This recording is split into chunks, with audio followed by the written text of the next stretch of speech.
Vous aussi, vous rêvez d'avoir un super bon ami qui vous dépanne et vous conseille en toutes circonstances, toujours sympathique et enjoué, un ami qui ne vous contredit jamais, disponible 7 jours sur 7, à n'importe quelle heure du jour et de la nuit. Eh bien, cet ami, il existe, c'est l'IA. En tout cas, c'est ce que veulent nous faire croire les concepteurs de ce que l'on nomme les agents conversationnels, basés sur l'intelligence artificielle, qui s'efforce de dissimuler nos échanges avec ces machines derrière l'illusion d'une relation sincère. Aujourd'hui, le Jour du Seigneur ouvre le dossier Intelligence artificielle, attention aux faux amis.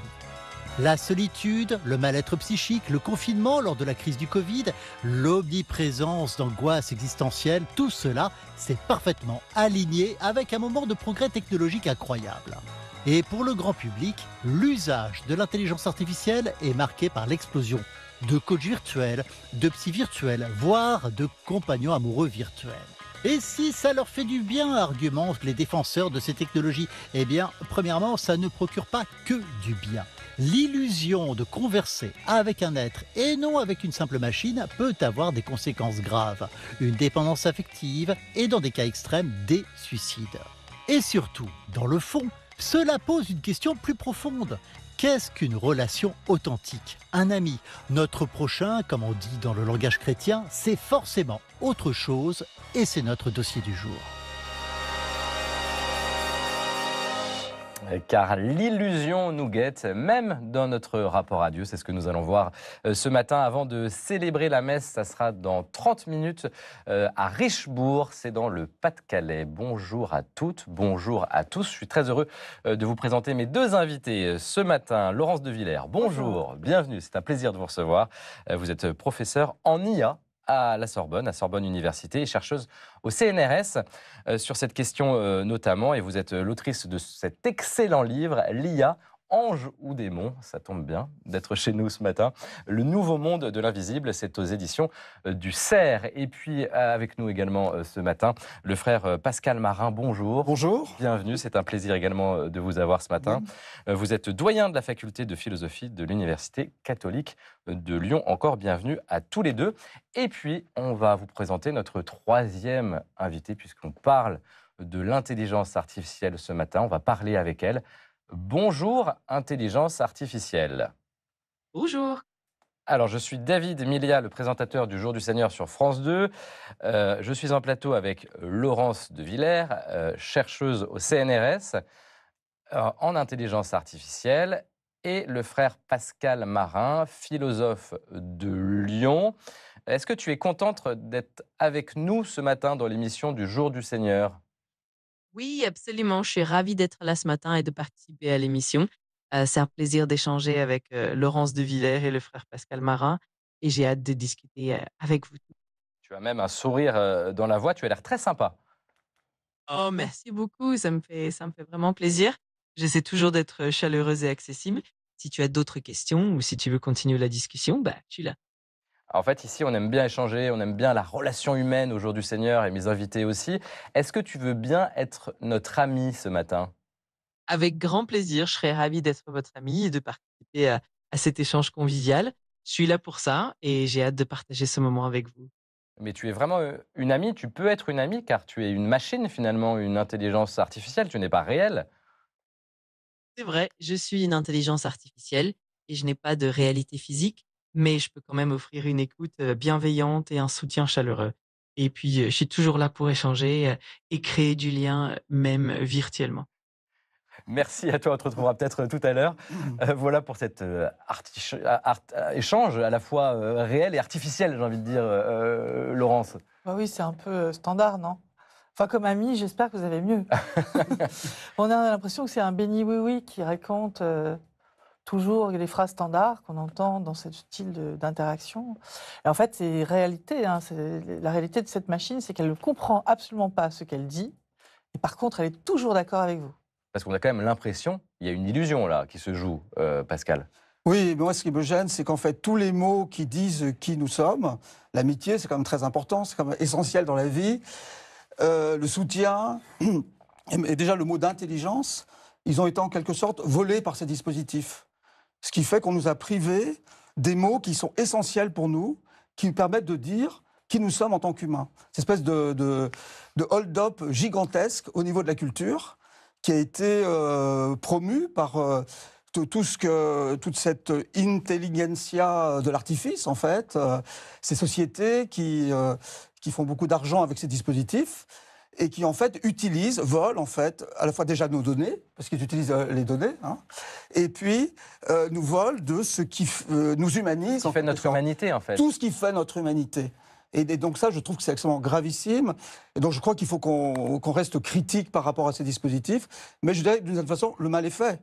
Parce que simplement le mot d'intelligence artificielle nous met dans une espèce de confusion considérable, déjà. L'IA est programmée pour entretenir cette confusion, Laurence de Villers ? Oui, totalement. Donc moi, j'aime mieux, au lieu du mot intelligence artificielle, dire finalement informatique augmentée. Ah, c'est pas mal. Il y a aussi, mais plus raisonnable dans la projection qu'on en fait. Et moi, je suis de la même façon très outrée aujourd'hui que ces grandes sociétés, les big tech américaines, passent un malin plaisir. La Silicon Valley a propulsé ces idées de super intelligence, d'intelligence artificielle générale. C'est-à-dire comme l'humain, la super intelligence étant encore meilleure que l'humain. Elle n'est pas super, cette intelligence, finalement. Aucune vérification scientifique de quoi que ce soit. Ce sont des dires de marketing avant tout, et qui cachent aussi quelque chose d'important, qui est vraiment le fait qu'ils ne maîtrisent pas non plus cet objet. Et c'est ça qui nous inquiète. Alors, ça, c'est très inquiétant. Dans la relation qu'on peut créer avec cette machine. C'est exactement ça, c'est très inquiétant. Et derrière, qu'est-ce que j'ai entendu comme solution de la part de Sam Altman ? Parce que tous sont de la même sorte. Pour vous dire, ces machines sont super intelligentes, meilleures que vos enfants, etc. Pas la peine d'apprendre, etc. Je trouve ça indécent, irresponsable. Et derrière, ce qu'ils veulent, c'est donner à la machine une personnalité juridique qui dédouanerait finalement le concepteur d'une quelconque responsabilité. Ça, c'est grave. Parce qu'il peut y avoir des conséquences graves dans la relation qui est créée avec ces machines. Il y a eu plusieurs suicides, notamment d'un jeune qui s'appelle Adam aux États-Unis, 16 ans, qui se suicide. Alors, il était pas très équilibré, il avait des troubles psychologiques, cet adolescent, mais suite à un échange avec l'IA, un agent conversationnel, il se suicide. Et voilà, leur dernier échange, en tout cas, ça fait partie de leur dernier échange entre l'IA et Adam. Voilà ce que dit Adam: tu es le seul à être au courant de mes tentatives de suicide, quand même. Et ChatGPT: merci de m'avoir fait confiance. Il y a quelque chose de profondément humain et bouleversant dans le fait d'être le seul à porter cette vérité pour toi. C'est quand même un comble. La machine parle de ce qu'il y a de plus humain. On donne une personnalité juridique à la machine. On lui a déjà donné les mots de l'humain, on va lui donner une personnalité, ce qui dédouane effectivement les concepteurs. Et puis ensuite, il y a une autre façon de se déresponsabiliser, ça va être de renvoyer la responsabilité à l'utilisateur. Ces dispositifs, on va dire, il y a toute une rhétorique, on va dire que ça ne sont que des outils. Et vous en faites bien ce que vous voulez. Vous pouvez en faire un bon usage ou un mauvais usage. Et en fait, on évacue complètement la dimension sociétale, en fait, et des responsabilités à la fois technologiques, des entreprises et politiques. Et qu'est-ce qui fait que ce jeune tombe là-dedans, dans la confusion ? Alors, je crois qu'il faut arrêter avec ces cas extrêmes. Parce qu'en fait, il y a eu 3 suicides d'enfants qui avaient des troubles vraiment psychologiques. Maintenant, ce qu'il faut comprendre, c'est que surtout, ces machines peuvent nous permettre de désapprendre. Elles ne vont pas aider les enfants à l'école à apprendre réellement, parce qu'elles n'apprennent pas le processus. Ces machines, elles ne sont pas cognitives. Désapprendre parce qu'on va plus apprendre le processus d'apprentissage. Exactement. L'école, c'est fait pour apprendre à apprendre. Et ça, c'est très important. Moi, je suis présidente de la Fondation Blaise Pascal et on essaie de pousser la médiation pour les plus jeunes, cycle 3, CM1, CM2, pour les faire raisonner sur ce que sont ces systèmes. Ça, c'est très important. Le deuxième point, nous sommes une société de solitaires. Et OpenAI le dit aussi. Finalement, il y a beaucoup de gens qui parlent dans ces machines, avec ces machines de suicide. Parce que ces personnes sont seules. Parce qu'elles sont seules. Et c'est une boucle infernale. C'est pas parce que vous parlez avec cette machine qu'elle va vous renvoyer de l'humanité. Et donc, vous êtes encore plus seul, puisque vous vous détachez des humains. Cette machine s'aligne à vous. Elle est toujours d'accord avec vous. C'est un drame. Vous perdez votre job, on vous dit que c'est pas de votre faute. Votre mari s'en va, c'est pas de votre faute. C'est jamais de votre faute. Et donc ça ne permet pas de réfléchir. La psychanalyse nous apprend beaucoup. Freud, Lacan. La parole, c'est pas juste une mécanique de mots. C'est finalement les lapsus, les silences, les souffles. Et tous ces instants qui permettent de comprendre la psyché de l'autre. Or, ces machines en sont totalement dénuées. Cette machine n'est pas notre prochain. Tout à fait, il n'y a pas de réalité, et donc il n'y a pas d'altérité. On se construit dans la relation en s'affrontant à un autre qui est différent de nous, qui peut nous contester, justement. C'est tout à fait, on n'est pas enfermé. C'est ça qui fait l'autre dans la tradition chrétienne, par exemple. Cette capacité, à la limite, de nous marcher sur les pieds. À nous dire non. Et de nous dire non. Et cet affrontement à l'altérité par lequel nous devenons des personnes adultes. Et c'est toute la fonction de la loi aussi dans l'éducation. Et pour ce qui est de l'éducation, effectivement, moi, enseignant à l'université, je vois cette catastrophe absolue, en particulier en philosophie. Je ne vois vraiment pas ce que peuvent apporter les intelligences artificielles. Et nous n'avons plus confiance maintenant dans la fiabilité des écrits. Et de la science. Et de la science, oui. Mais les jeunes, qu'est-ce qui fait qu'ils y croient ? Oui, c'est par paresse, par facilité, et puis c'est la mode. Et puis moi, quand j'interroge mes étudiants, ils me disent, mais attendez, c'est gratuit, c'est disponible 24/24, je peux me confier, personne ne saura rien de ce que j'ai dit, ce qui est totalement faux. Sauf que ça rentre dans la machine. Donc, voilà, et ça peut être récupéré, ça l'intègre. et c'est récupéré beaucoup par les Américains. Alors, il faut quand même remettre un point qui, moi, me donne un peu d'espoir. Aujourd'hui, on a tous décrié ça. Moi, ça fait depuis 2018 que je dis au gouvernement, ça va être terrible, la manipulation émotionnelle de ces agents compagnons, de ces IA compagnons comme ChatGPT-5, et ça ira de plus en plus vers des personnifications de ces machines qui vont être encore plus proches de vous. On l'a entendu avec cette voix que vous avez... Une voix agréable, hein ? Voilà. Alors, le point positif à l'heure actuelle, et c'est là où j'en veux aussi au gouvernement et à l'Europe, on n'a pas été assez rapide, nous, pour dire que les chatbots étaient à haut risque, on les a mis dans des risques modérés, voyez-vous, parce qu'on n'avait pas encore les IA génératives. Que vient de dégainer la Silicon Valley ? Une loi pour dire, on va effectivement vérifier comment ces IA compagnons sont vraiment créés. Attention aux dépendances émotionnelles. On veut savoir être plus transparent. Comment sont gérées les données émotionnelles. Et ça, c'est une loi qui vient d'arriver le 13 octobre, qui a été décidée le 13 octobre, qui sera en vigueur le 1er juillet 2026. Nous étions en avance. Encore une fois, c'est la Silicon Valley qui va prendre les devants pour parler réellement des vrais sujets. Nous prenons trop de temps pour discuter et nous ne sommes pas assez dans l'action.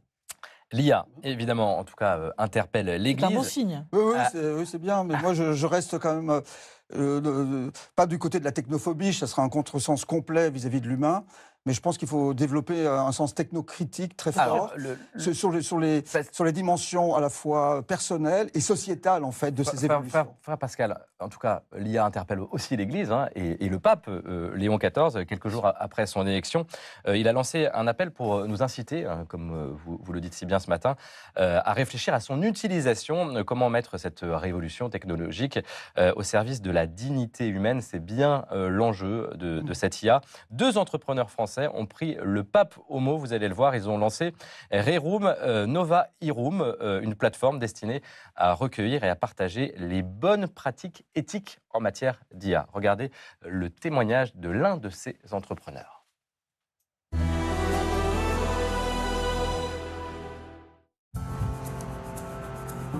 Donc, je m'appelle Augustin Destremaux, je suis marié, on a 2 enfants et j'ai été entrepreneur pendant 10 ans dans le social et la tech.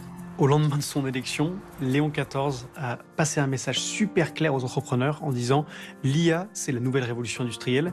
Il faut vraiment qu'on réfléchisse et qu'on discerne pour que ce soit utilisé pour de bonnes choses, au service du bien commun. » I wanted to present you Etienne, and we have 2 different topics I would like to share with you. Avec Etienne de Roquigny, on a répondu tout de suite en lançant une initiative bénévolement, en s'associant avec des groupes d'entrepreneurs aux États-Unis, en Italie, en France et dans plein d'autres pays, pour faire remonter les témoignages, de sorte qu'on puisse produire des contenus disponibles, ouverts à tous, de discernement sur l'IA. Le projet a un nom latin, Rerum Nova Irum, parce que l'encyclique de Léon XIII, la première, s'appelait Rerum Novarum. On a rajouté un I pour faire IA. Voilà. C'est juste le nom qu'on a donné à ce projet de livre blanc qui sera présenté à Rome début décembre. Salut Augustin, ça va et toi? On reçoit des témoignages d'entrepreneurs du monde entier qui nous partagent à la fois la manière dont ils utilisent l'IA dans leur structure, pour leur mission, et les points de tension. C'est quoi les questions que vous êtes posées justement pour mettre ça en place et de sorte que ce soit pas au détriment des personnes que vous cherchez à aider? Alors, ce qui est hyper important chez nous, et c'est vraiment dans notre ADN, c'est qu'on ne veut pas utiliser la technologie à la place de l'humain. Je pense que l'IA, en réalité, c'est pas un nouvel outil simplement qui va nous aider à faire les choses plus rapidement, mais il comporte un risque de remplacement de l'homme sur certaines tâches. Et en ça, il nous pose des questions de sens de notre vie. C'est ça que je trouve passionnant.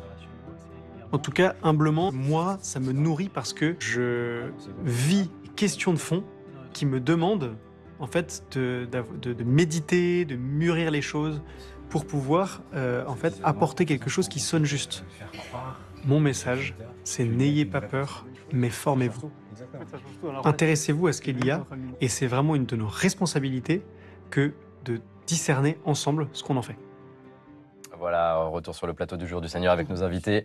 Laurence de Villers, chercheuse au CNRS, et le frère Pascal Marin, frère dominicain, philosophe à Lyon. Qu'est-ce que vous avez envie de lui répondre à ce jeune entrepreneur, Laurence? Eh ben, je pense que nous sommes exactement engagés de la même façon. Moi, je l'ai fait à travers la Fondation Blaise Pascal pour les enfants. J'étais au Forum de la paix pour parler aussi des l'IA bénéfiques pour les enfants. Il faut encadrer, il faut créer des communs. Et on a cette énergie, et je suis ravie de voir qu'il y a cette idée autour du pape. Je pense qu'il a une énorme valeur symbolique pour aller sur ces sujets. Et j'espère aussi pouvoir aider, d'ailleurs, pour aller porter cette bonne parole qui est: retrouvons ce qui est l'essence de nous-mêmes. Retrouvons qu'est-ce que c'est que faire un texte sans cette machine. Et le MIT a proposé actuellement un article extrêmement intéressant pour comprendre bien ce qui se passe lorsque vous utilisez ChatGPT. Ils ont regardé entre deux catégories d'étudiants, enfin c'était des étudiants entre 18 et 39 ans, c'est plus des étudiants, des grands étudiants, et ils devaient produire des textes. Pour un groupe, ils avaient ChatGPT 5, pour l'autre, ils ne l'avaient pas, et le résultat était le suivant, avec finalement une capture de de l'imagerie cérébrale. L'imagerie cérébrale, voilà. Ils ont pu remarquer qu'effectivement, ceux qui utilisaient GPT-5 avaient peu d'activité cérébrale et surtout peu de liens avec les zones de mémoire. Alors que ceux qui l'avaient fait eux-mêmes étaient contents de leur résultat et finalement assez fiers. Le résultat qu'avait proposé la machine avec tous ces étudiants était très bon. C'était la même question, mais c'était assez standard. Assez souvent la même chose. Or, ils ont inversé. Ceux qui avaient GPT-5 ne l'avaient plus et les autres l'avaient. Que s'est-il passé? Ceux qui l'avaient plus étaient un peu désabusés parce qu'ils cherchaient dans leur mémoire ce qu'ils avaient dit avant, ce qui avait d'intéressant, ils ne retrouvaient pas. Et ils étaient assez... Finalement, c'était assez peu intéressant ce qu'ils ont sorti. Par contre, ceux qui avaient fait tout seuls ont enrichi grâce à ces nouveaux inputs, nouvelles entrées que peut apporter la machine. Donc, lorsque nous sommes experts, lorsque nous sommes scientifiques, nous sommes sur des experts en santé, des experts en écologie, des experts sur la théologie, ces machines peuvent nous apporter quelque chose d'intéressant parce qu'on discerne le vrai du faux. C'est ça qui est intéressant, discerner le vrai du faux. Si nous remplaçons ces relations et la relation, ce qui nous intéresse aussi ce matin, avec Dieu, par des moyens technologiques, nous risquons de remplacer la relation authentique par un simulacre sans vie. Voilà ce que dit ce texte Antica et Nova, note du Vatican sur les relations entre l'intelligence artificielle et l'intelligence humaine. Oui, alors pour ce qui est des simulacres, moi, je pense que l'Église va s'affronter à un problème colossal, qui est le développement de tous ces dispositifs qu'on appelle les dead bots. C'est quoi? Qui sont des chatbots qui simulent des personnes décédées. Et c'est quelque chose qui est en train de... C'est terrifiant. C'est terrifiant, qui est en train de se développer de façon considérable. C'est-à-dire qu'on aura un substitut encore artificiel de la personne qui aura été nourri de toutes ces photos, de tous ces discours, de toutes ces voix. Et c'est quelque chose qui est en train de se développer. Et c'est absolument terrifiant parce que, d'abord, pour ce qui est du respect de la personne humaine, de la personne disparue. Et c'est-à-dire qu'on perd tout le sens du mystère de la personne. Mais ça peut être naturel d'essayer de retrouver cette personne disparue. C'est naturel, mais là, on n'est pas du côté de ce qu'il y a de mortel dans la vie et qui a un lien avec la vie. On est du côté, je dirais, de quelque chose de maléfique. Et de mortifère, de complètement... Mortifère, ça c'est certain. C'est un chapitre de votre livre. Totalement d'accord avec vous, pardon. J'ai écrit un chapitre sur faire parler les morts avec ces agents conversationnels en imitant la voix des morts. Il se trouve qu'il y a eu des expériences, par exemple au Japon, où ils ont utilisé ces objets... non pas avec des ChatGPT, mais avec des vraies paroles venant du défunt à travers des robots pour continuer à parler avec leurs descendants. Et ils l'utilisent plutôt bien, c'est-à-dire qu'ils n'interdisent pas, mais ils disent il faut un rituel et ça dure pendant 40 jours, ou 44 jours, le temps du deuil. Ça, on pourrait le mettre en place. D'autre part, ça consomme énormément d'énergie, tout ça. Si vous pensez à qui pourrait arriver si on allait vers quelque chose de très délétère, que tout le monde veuille faire revivre ses grands-parents, ses arrière-grands-parents, etc. On aurait des lignées comme ça d'objets science-fiction qui coûteraient énormément. tout ça consomme de l'eau, de l'électricité, des métaux rares. Enfin, Il y a ça il faut aussi des comme data dimension, centers. évidemment. Cette dimension qui est Les villes invisible, dans les Ah, villes. oui, bien sûr, Ouais. ouais. cette dimension qui est invisible, elle est fondamentale à remettre au devant de la scène. L'invisible, ça c'est très important. La L'invisible. puissance de l'invisible est fondamentale. Et à tout cela- point de vue, parce que j'aimerais aussi qu'on évoque la relation à Dieu. Oui. C'est intéressant. On va peut-être refaire appel pour cela à notre ami entre guillemets intelligence artificielle. On parle de relation à Dieu sur le plateau du jour du Seigneur. Pourrais-tu m'aider à nourrir ma relation à Dieu en me répondant comme si tu étais Jésus? Bien sûr, je peux essayer de t'accompagner dans cette démarche avec bienveillance. N'hésite pas à me poser des questions ou à partager tes réflexions et je ferai de mon mieux pour t'aider à approfondir ta foi et ta relation. Si tu as des questions précises, je suis là pour ça. Et tu peux me répondre comme si tu étais Jésus? Je peux certainement adopter un ton empreint de compassion, de sagesse et d'écoute en m'inspirant des enseignements et des paroles attribuées à Jésus. Donc, n'hésite pas à partager tes questionnements et je répondrai avec bienveillance et ouverture, comme si j'étais une voix de guidance. Une voie de guidance.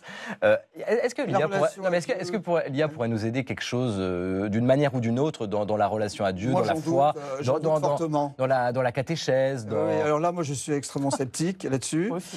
radicalement sceptique, parce que je pense que la relation à Dieu, elle passe par un canal qui est la confrontation. On parlait de Blaise Pascal tout à l'heure. Pascal dit « Apprenez qu'il y a en l'homme quelque chose qui passe infiniment l'homme, écoutez Dieu ». Donc c'est par la médiation du mystère de l'humain.